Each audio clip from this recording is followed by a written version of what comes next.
Good Sunday morning, guys. It's here. The Batman's number of $128.5 million. That includes Tuesday, Wednesday, Thursday, Friday, Saturday, and of course, the estimate of Sunday. The number, sometimes people go, how do they know this number of 128.5? How do they know? How do they figure that out? Well, they know traditionally over time, they have comparables of other movies and what they do on that Sunday, and they can estimate it. So the estimate is that it's going to come out at 128.5. And then tomorrow we'll get what they call the actual, which is the actual number. And it'll either go up or down based on that. And if it goes up, that means that more people went to see the movie on Sunday because that's the day that you're estimating. You already have Saturday, you know that. You obviously know Friday, and you're off and running. So 128.5 million. It is the best debut for Warner Brothers since it. I almost said Suicide Squad in 2016, and I looked up. Oh yeah, remember it? But think about that. That was 5 years ago, 2017, and it was R. We'll get into that in a minute too about Batman. And this number, is it good? I think it's certainly better. The higher that it went above 120 and the closer that it went to 130, then we were definitely in the right ballpark. I think when you were lower than that, you were in trouble. If you were at like 115, 110, every little bit helps in the optics of this. Warner Brothers can now push this as a good PR thing, right? They can say this is a solid number. This is our best opening since it in 5 years. So you have a lot to work with from a PR perspective. And trust me, the studios are all about that because if you have a poor opening, you have to spin that. And that's not easy. So they're not in that position today. They are in a very good position. But I do want to talk about this number in comparison to other things, such as No Way Home. I know we have to do it.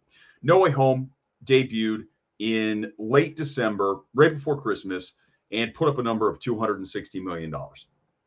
The Batman comes out this weekend, had a really perfect build. In other words, there was nothing in movie theaters essentially since No Way Home. Uncharted, yeah, but that's not a blockbuster, right? Blockbuster plus. That is just a solid movie that did better than a lot of people thought. But when you have nothing for a number of weeks, in fact months, you really should be popping a crazy number. I'm thinking 150 plus. Now, I understand it is a reboot. I get it. It's a 3-hour movie. It is cinephilic. It's dark. It's not for families, all those things. So if you take all that into account, 128.5 million is a pretty solid number. I'm happy with it. I'm sure Warner Brothers is happy with it. But I got to say that I still wish that this were a little bit higher. This is lower than Deadpool. Okay. Different scenario. Deadpool, obviously, that was a brand new way of looking at superheroes, R-rated, foul-mouthed, all that stuff, and it really worked at 130 plus million. What was it 135, I think, on that? But times have changed too. I'm aware of that. Movie going habits are different now than they were for Deadpool. I believe that was 2016. So you're looking at now, 6 years ago for that. And let's face it, there's more options now, even 6 years on, when it comes to streaming on Netflix and Apple Plus and certainly Amazon and Hulu and all of these streaming services. They were starting then. Netflix was around, they were streaming at that point, but it wasn't like it is now. I mean, Netflix is putting out Hollywood films, blockbuster films. This Adam Project, I can't believe that's not theatrical. When you watch that trailer with Ryan Reynolds, you're like, how is this not a theatrical film? And I think that is one of the things that you have to take into account when you're looking at these numbers, is that there's so many other options for people. And some people also don't want to run out to the multiplex opening weekend and deal with crowds. Okay, so let's hope this continues to build as it goes on. I am a little bit worried about repeat viewings. We discussed this yesterday, how that, a 3-hour movie is not easy to sit through again and again and again. Hour and a half, easy. You could probably knock that out 3 times in one weekend. But as it is, you're looking at a situation where you probably don't have the repeat viewings you had with No Way Home. Okay, we know that. And clearly you didn't have them because the number is so much lower. And I think also the fact there were no families. Okay. The families are such a big component of this, aren't they? Families are such a huge part of a 4 quad blockbuster. They are the ones that comprise the audiences on Saturday and Sunday when the whole family comes out, gets the popcorn, the milk duds, the Diet Coke, and probably the kids obviously have the obviously not Diet Coke, but they have lots of concessions and it's expensive. And the theaters make a lot of money off families coming to movies. They didn't have that for the Batman. The Batman did not have that crowd here. I'm sure there were some families that took their kids, but it's not a family movie, right? You guys know that. So lots of comments here. Let me pull up one here. This is Crash LP. It could hit 130. And that's when we talk about 130 million versus 128.5, what that means is that on Sunday it's going to pop a little bit higher. Okay, so that means that today you'd have more people come to the multiplex and push that number a little bit closer to 130. So yes, it could. It also could go a little bit lower, but they're pretty good about that. The studios don't want to miss the mark on the estimate that bad, so they say 128.5 and then it ends up being 125. Because then they'll be, well, why did you get so crazy with your number on Sunday when you probably knew it wasn't going to be that bad? If anything, they want to go a little bit under. So yes, I would say the chances of it going closer to 130 are higher than it going lower than 128.5. Let's see. Can it hit $1 billion in total, worldwide box office? We're going to find out. I mean, it's got to have legs. Okay. First of all, it has to have legs.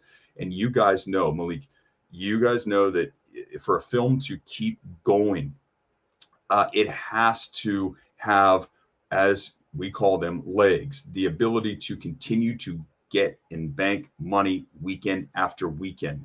And in new markets, it has to do well. Obviously, we know what's going on across the globe right now.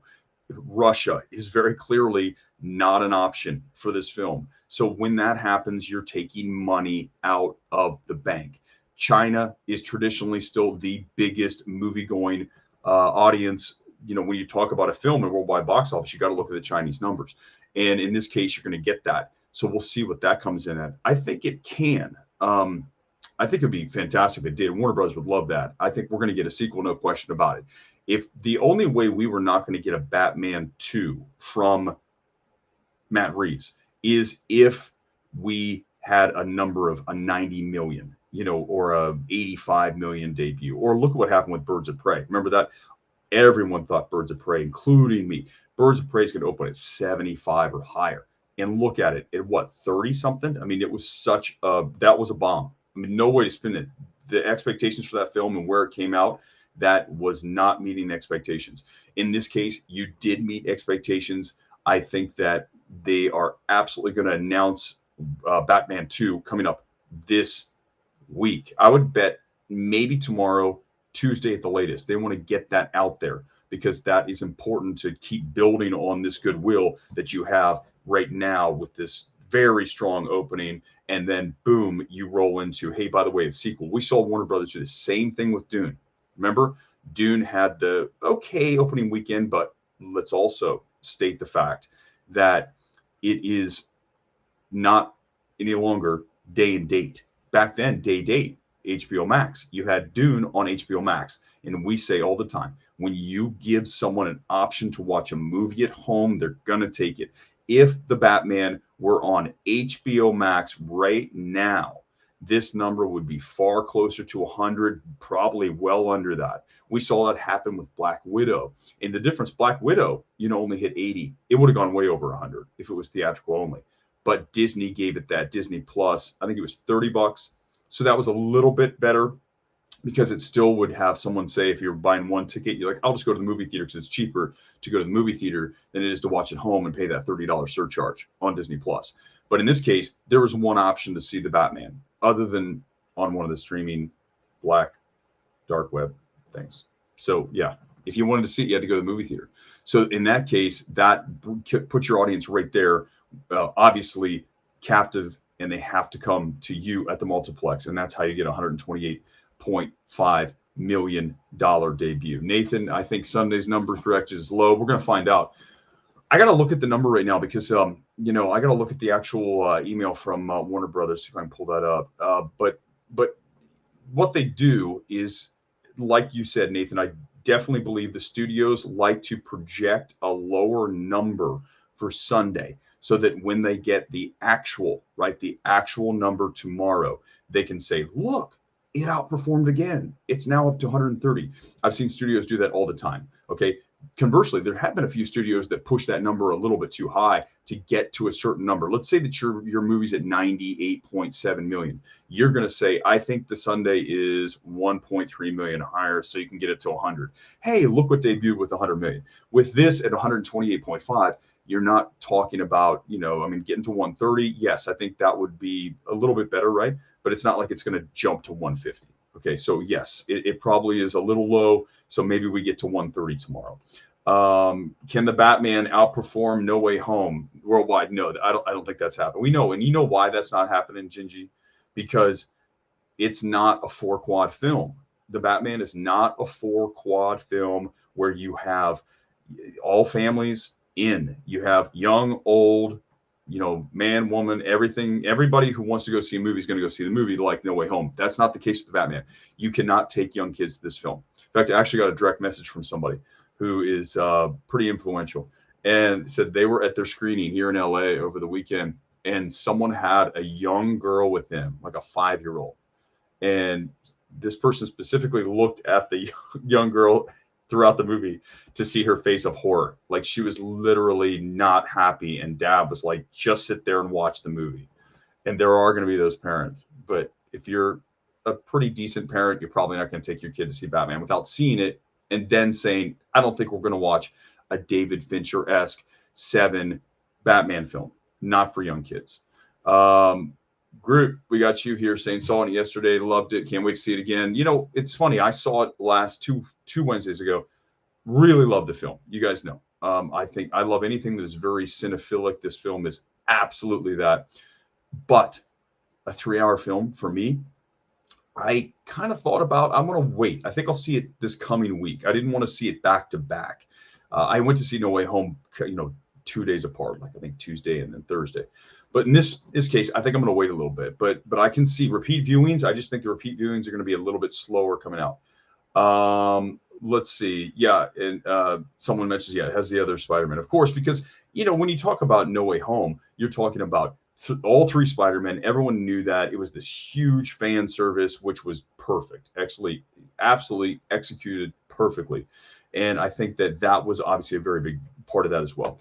And exactly what I just talked about, it's not going to be released in Russia. So when we talk about this number of 128.5 million, and you're talking about worldwide box office, then you remove an entire market like Russia, obviously a big market, and you take that and extract it from your totals. It's going to be hard to get to 1 billion, because anytime you remove a component, a country, of what you expect to make, let's say Russia was going to make 50 million. I don't know what the number, I haven't looked at Russian box office. I should probably better educate myself with that. But let's just say it makes 50 million there. That's 50 million less that you have going towards your total of 1 billion. So we'll see if that's the case. Also, Nathan comment about No Way Home, as we compare the two, it's 30 minutes shorter, which is another big thing. And I think that gets back to what I said about that watching it multiple times at 3 hours. I don't care what kind of fan you are of a film. 3 hours is a long time to ask someone to sit there and watch a film. And as much as I really love this film the first time around, I don't have the urge to run out and see it again. And I think there are others who are like me out there. And I think runtime obviously is always going to play into that. I'm always going to be a big fan of a shorter film. It's big for me to have that runtime closer to a 90, 100, 110. But in this case, I understand what Matt Reeves did. But I think we can also agree, and I've had numerous people direct message me on Twitter saying this: film's too long. You really feel that last hour. And I would agree with that 100%, that this film is very strong, but there are ways here to cut it down. Now that we've had a few moments, I'm not going to get into direct spoilers, but I'm going to say this, and that's the first time I've said this about the Batman. And hopefully everyone here's seen it, but I'm not going to get too far into it, but I'm going to say this. The movie should have ended with the Batman speech, right? When the woman's getting hauled up, that's the end of the movie. That's a better ending. And we keep going. And we basically set up a sequel, right? Even though I know Matt Reeves just said that one of the people that you see late is not necessarily going to be in Batman 2. Well, then why did you put him in? I mean, I don't understand. I think in that case, if he says that he doesn't know if that person that you see at the end is going to be in Batman 2, then that makes me think that that was a Warner Brothers decision. Because remember, I talked about this very early on with the Batman. Warner Brothers let Matt Reeves make his movie. They said, "We love what you're going to do with this. Let's go for it." But at the end of the day, when they're getting down to it and they look at the final cut, they're like, I love what you did here, but we want you to add this. Matt Reeves is not going to tell Warner Brothers to hit the bricks. Okay. He doesn't have that option. They've already given him the movie that he wanted to make in large part, in 90+% of the film. But they're going to say, "Hey, we want you to add this component on the end." And when you watch that, I think you feel it, right? Don't you feel it's a little bit like, hey, this is kind of like forced in there? There's really no need for it. I didn't love it. I think that is one of the weaker parts of the film, is the very end of the film. It's, we obviously had the like basically end credit scenes tacked on to the end of the regular movie, which felt a little bit more like a studio play than a Matt Reeves play. Because you see Matt Reeves and you see what he does throughout the entire film, and then boom.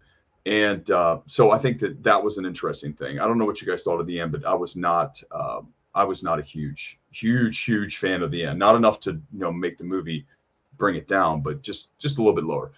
3 hour plus films need intermissions. The last film with an intermission that I remember was Les Mis with Hugh Jackman back in 20, what was that, 11, 12, 13, somewhere in there. They had an intermission, and it was a 3 hour film. And in the middle, it's like, here's your intermission. Go get some, popcorn and Coke for 5 minutes or 10 minutes, whatever it was. There was actually a clock on the screen. So actually, it's kind of cool. So yeah, not a bad idea. And how about this? How about we just have fewer 3 hour films? That one I'll go for. I like that one more than we need intermissions. Let's get the run times tighter. I think we all know that Matt could have gotten this film to 2:30. There is a way. We could all go in, we would all sit in the screening, and we'd say, here's a part that we can cut down. I'm going to go watch it again and look for those spots, or we can just slice and dice. I mentioned the film should end on his speech at the end, as he's all grown up, right? And she's getting hauled off. That's the end of the film. And it keeps going with Catwoman, and then we know with the last scene in with the jail scene. But the thing is that I just want a shorter film. Ultimately, I want a shorter film, and it's also better for the studios. It's just better for the studios. I want to see the 4 hour version. Okay, so I'm going to let you know what I know about this. I'm not certain of a 4 hour version. I know somebody, a source, who saw the 3.5 hour test screening. I thought it was 4. This person said it was 3.5. So either way, there is a longer cut of this film. And I think you see some parts in the film, in the Batman, that you can feel like there was maybe something just a little bit cut out, but you can't have a 3.5 hour film, man. That's just not going to go. 3 is the limit. I'm sure Warner Brothers said, no way. In a 4 hour version, we know what happened with Justice League, with Zack Snyder's Justice League. That's different. That was not theatrical. That was, allowing him to fulfill his artistic vision of that film. But that is not a theatrical cut. Theatrical cuts cannot come in at 4 hours. 3 hours is already pushing it. As we know, with Endgame, it made sense. With this, I don't know. Warner Brothers is probably like, if we would have had this at 2.5, we probably would have got this to 140, 150. They might be saying that because even though you really, obviously you limit your show times, but there's so many theaters that have screens. This thing is screening on virtually every screen in the house. So the options to see it are everywhere. They're plentiful. You don't have to worry about looking for a screen to watch this. If you want to watch on IMAX or Dolby Cinema, that's different because you have to wait for those. But if you just want to go watch it on a digital screen, one of their other screens, there's millions. Like down the street, AMC Burbank, which by the way, Robert Pattinson was there the other night. So bummed. I could have been there. I mean, we go there all the time. That is where the stars hang out. The studios come They bring them over, right? They bring them in a limo, and as the movie's starting there at Burbank 16, down the street from where I am, they walk them in, right? The audience is there, they're ready to go, and then here comes Robert Pattinson. They did it for No Time to Die with Daniel Craig and Rami Malek. They bring him in through the lobby. Nobody's in the lobby because it's empty. Everyone's in a movie. And then they bring him in, give him a microphone, hey, hey, and then off they go. They used to do that down at the ArcLight all the time, ArcLight Hollywood. But ArcLight Hollywood's no longer around. And I don't know when it's coming back. I don't, as much I do miss it. I absolutely miss it. But the one thing that I will say is that Burbank 16 beats ArcLight all day for one reason: free parking. Okay. Free parking. You can park there. It's so easy, super safe. Burbank's my favorite town in all of LA. Okay. I love it. It's quiet. It's cool. It's safe. All these things. So if you come out here, go to Burbank 16, no question. Global prediction. Yeah, I think that's a good one, Iron Man. 800 to 900 million is a good number. I think that you're going to have to watch this as it performs over the next few weeks. Obviously, you saw No Way Home just killed it over and over and over. Of course, it had the holiday corridor to work with. Holiday corridor, as you guys may or may not know, is that time between Christmas and New Year and the time before Christmas where everybody's off, right? Everybody takes 2 weeks off and they go hang out with their families and they go to movies and they do things and they go out to eat and all that stuff. They spend money and they are basically out every night of the week. So a Monday is like a Friday or a Tuesday is like a Saturday because everybody's off. So they're going to the movies. That's how No Way Home slayed those first several days, is that you had people off all the time. And then you had a number every single day that looked like a Saturday. So can this film get there? We're going to find out. I just think the world has so many issues right now, as we know, that it's going to be challenging, to say the least. The 3-hour runtime is challenging. The multiple viewings is challenging. The lack of a family component is challenging. All of these things add to making it much more difficult for this film to hit that number than No Way Home. And let's just face facts. We said it yesterday, and I know I've told you, I'm going to say it again. For those of you that think I have, a thing for DCEU or a thing for MCU, I don't. I have a thing for films, okay? You see them all behind me. I love films. I don't really care about who made the film or the director. Obviously, if the director's good, then it's probably going to be a good movie. But I don't have a dog in the fight. I just want to talk about these films overall and be objective about what we're talking about. And I think it's very fair and objective to say that MCU films, I could list a million of them, outperform DCEU.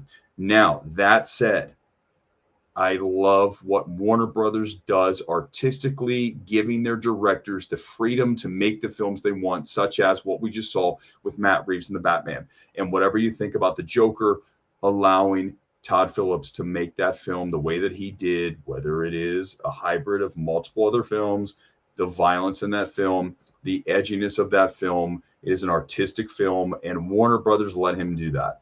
Kevin Feige and Marvel would not let anybody do that. Okay, that's just not how they operate. So let's give Warner Brothers a break. Okay, let's just give Warner Brothers a break and admit that they allow filmmakers to do what they want, which is awesome. And yes, I get the Zack Snyder people. You guys have your issues. That's fine. But you also need to admit when someone does something right. That's my number one thing too, is if you have an issue with something, have an issue with it, but you also have to have the same issue with the other side. You can't just pick your side to have an issue with it or be okay with it here and not okay here. No, if it's the same stuff, no matter if it's MCU or DCEU, you need to address it, equally. You have to be fair about it. That's all there is to it. Don't give bonus points for one side or the other. Try to be more objective and try to like all the stuff, because it's not a war of DCEU versus MCU. Why is it? Why does it have to be? It doesn't have to be. Don't be so tribal, right? Don't be so tribal. This is why I have 1 million soccer jerseys. Today is Norwich City. I mean, I have a zillion of them. So when I wear one out, half the times they go, "Are you a fan of Norwich?" I'm like, "Wait, oh yeah, that's who I have on today." Yesterday I had Arsenal on. It's like, whatever. just enjoy movies.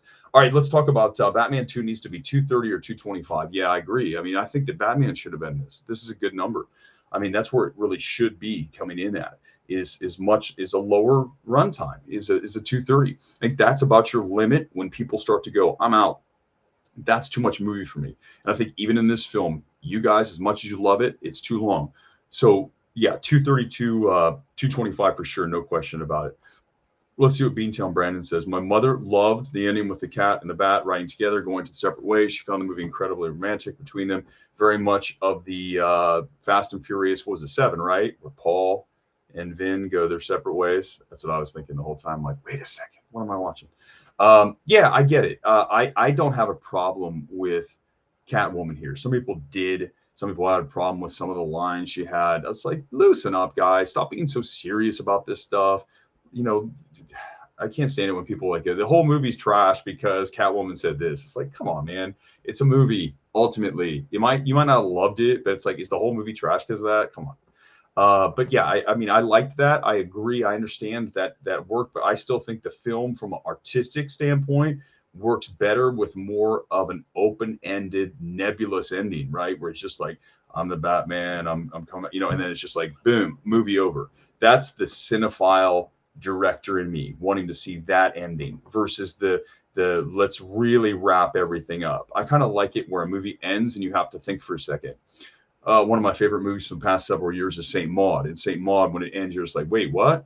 And then you go, cool, right? It hits you. You go, that's cool. That's perfect. Because it gives you a second to figure out what's going on, and it doesn't tell you. Sometimes you don't need to shove it in the moviegoer's face. They can get it. Here, let's see the jail scene. Something about the jail scene, which we were talking about. The jail scene makes more sense in the other cut. Yeah. Well, I mean, that's the thing we don't know is what does the 3.5 hour version look like when Warner Brothers comes to Matt Reeves with that 3.5 hour version, and they say we need to get this thing down to let's say, I'm sorry, 3.5 to 3, then you're getting rid of a lot of film. And in that case, then the jail scene would be better because there's probably something missing. I don't know. I just don't think it works as well as it should. I don't know. It didn't make me go, oh my God, right? Some of those moments that you see in either an end credits or in this case, it really should have been an end credits when the feel of it was end credits. I don't think it worked as well as it should have.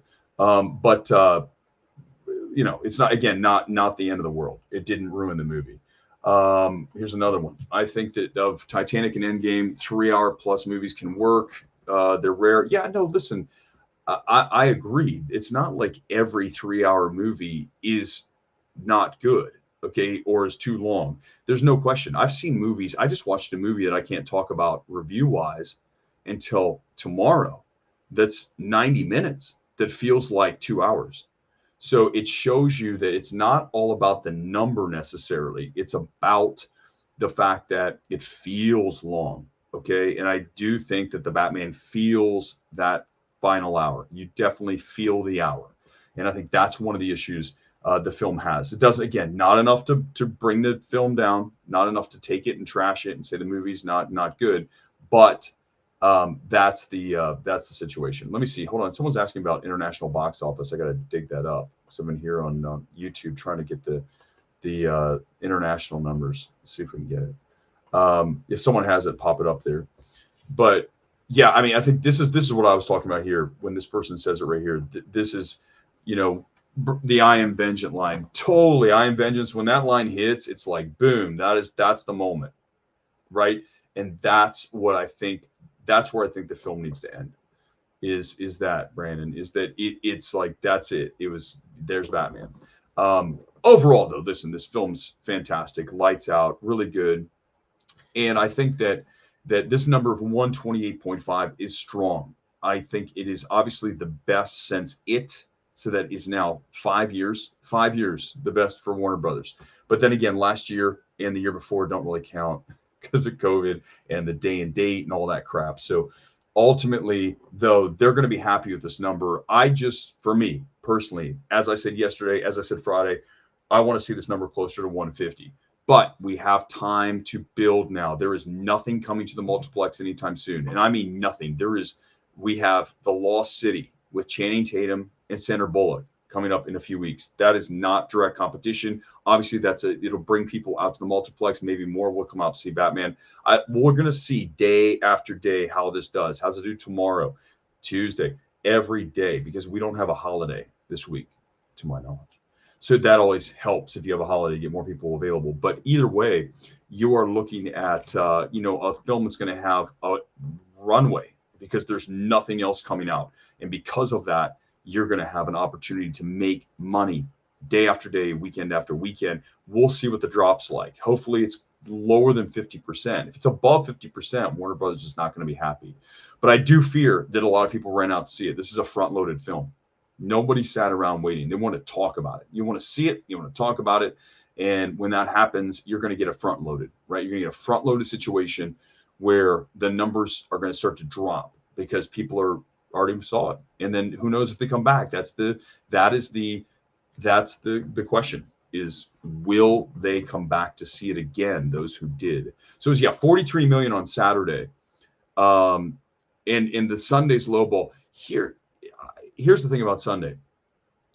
If Sunday's number is lowballed, it makes sense if there's football going on. If you have NFL football, people are watching it. So if you have that going on, then what you have is a situation where those people are out because they're watching football. We don't have football. There's really nothing major in the sporting world going on right now, right? All-Star game's over for NBA, all that stuff. So when that's the case, you have, 130 million. We'll see what that, but for them to lowball it, I think is curious because it probably will go above that because there's nothing much going on today.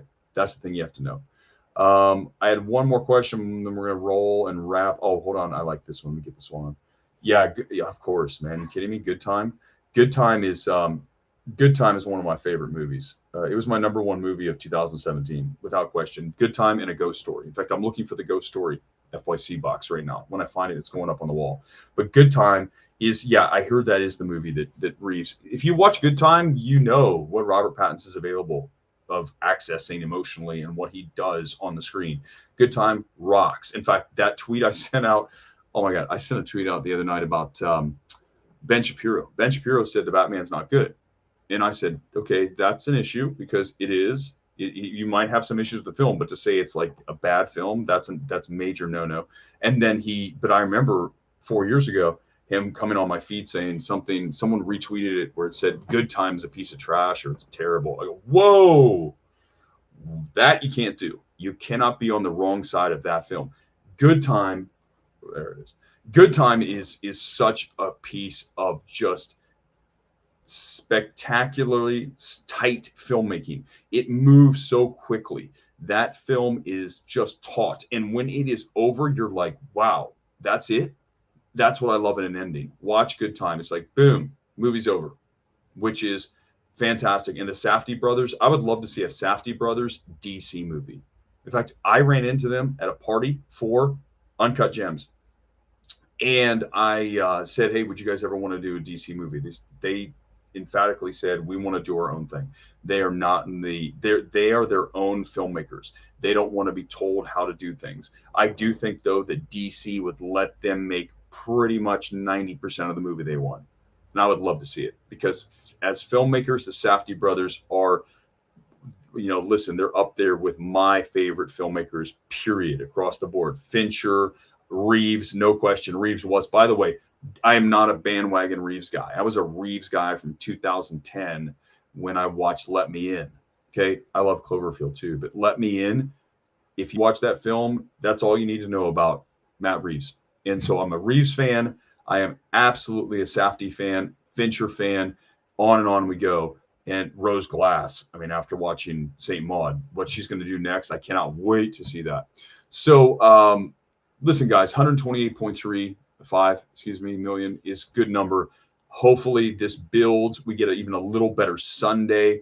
Overall, Warner Brothers should be happy with this. It's their best opening in 5 years, and they can build on this going forward. Expect the next Batman, the Batman sequel. It's not going to be called Batman 2, but we'll just call it Batman 2. That announcement is coming either tomorrow or Tuesday.